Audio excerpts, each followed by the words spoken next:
Ai sì. Quanto aiuto? Yes, no, yes.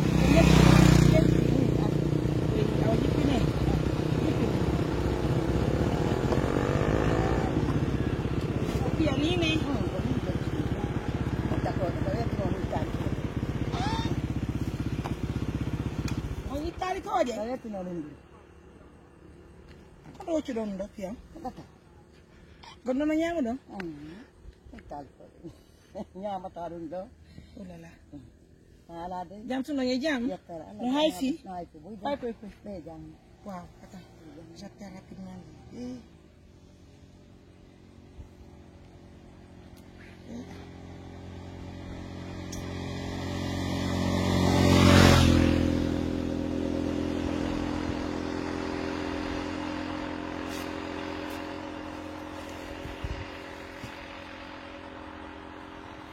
Musibe.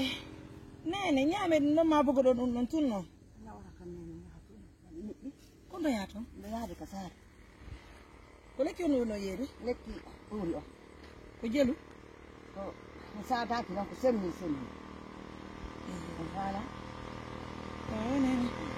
No se yi ga wobbi ni ne.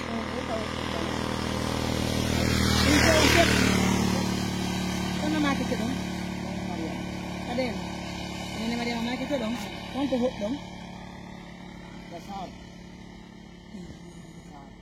Tele yon to hoddon. Tele daado cewngo ko. Donc c'est pour que yam taw ka ma kiti yeyo. Itoro non ka suudu. Yeah. Donc allez rapidement, quand vous êtes là-bas. On va marquer la pause. Kana hay futudiro. Na? Kana hay hunde. Hay na hay hunde. Ngando en foto hore lawol. Do la yaade golle yeso ga. Kono hande mi yoboraki do ko mi distributata kon ka lawol parce que la mi baki e auto be kila be yeso kambe. Donc on mi nuli jon ka sare habbe la mi attande on dogo do mako do on itata ko e ka. Na do maka ndollan. Be fade la ngokku tunni. Eso wulani. O lekki mo no go lekki ino go lekki buri. Ara on tibe o warbu yara.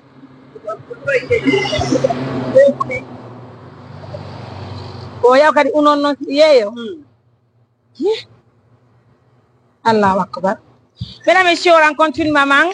Vous vous imaginez, be yobe tetto yaka burure. Lekki tibe yabe una. Be ya non be yeyo ya. Et regardez la nourriture de Néné, selon elle n'a pas pris son petit déjeuner. Et puis il est dans le bon, to nyamudum. Nyamete bonne ta kiti kono. Ndo wata hay. Dai parno to nyamu nan Néné. Nan dai hay. On bay de toute façon ndo hay se nyama se raga nan Néné. Min ko Mariam Touré binete. Ka radio mon e goldugo. En tout cas, aidons nos parents. Aidons nos parents de la façon dont nous pouvons, c'est très important. Même du fait que nous l'avons arrêté et nous avons partagé sa peine, je pense que ça fait partie aussi de la mission de l'ONG Assistance Humanitaire d'Urgence. Et à l'instant T même où nous allons cette émission, je vous apprends que je suis en mission. Voilà, Abdul Karim, notre patient de Balassia, il est sorti de l'hôpital, donc je l'accompagne, je nous raccompagne au village. Et à l'AB aussi, nos représentants de l'AB sont en route pour Pita. Ils doivent aussi faire une remise auprès des jumelles dont leur maman est décédée, qui viennent de, voilà, qui viennent de Kankalabé. En tout cas, merci à tout le monde. Je vais m'exprimer en poula pour que Néné puisse comprendre. Hein.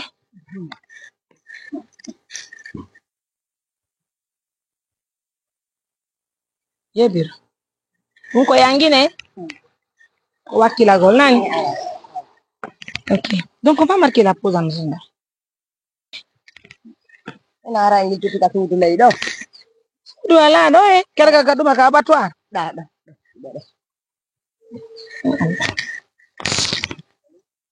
Ayendi ke? Ala adu no taxi ro ala na bora yumira ben.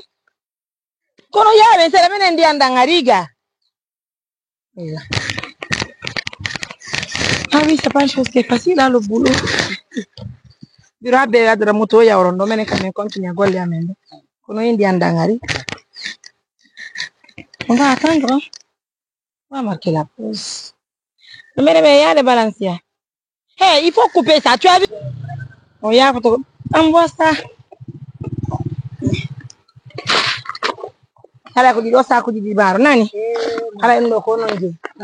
Barkal. Barkatu. Allah waɗi barke on. Amin. Maître amen du nona bana men be do yumirabe. Allah fondo on e moƴƴere aduna e laaka Allah jonto moƴƴere mon den Amin. Envoie ma on jarama de on jarama yaltike nani yaltani jo ndu barke. Ala ko kotiraɓe amen gaddani men do wete sul Canada. Di maroji men jogi ci nani. Ala ko dum mi nindi laba men nda. ala weltare tawa Barka nani. nan dey ɓiɓɓe an gono kona tiri je heɓi jeenayo Allah waɗi e ton sappo goɗɗinayo ɓen heɓitanira sappo e jeego Je. Allah waɗi barke Amin. nani ɗum ala ɗum yaltike moƴƴa Barka buy.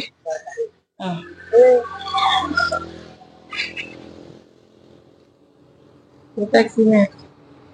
Ona ba nani? nani dey mo to yaltike moƴƴa mo yaltike o tuwanaɓe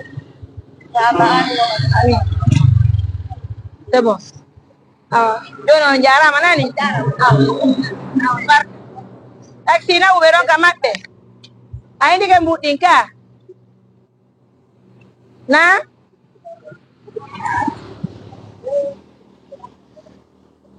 Ah, merci.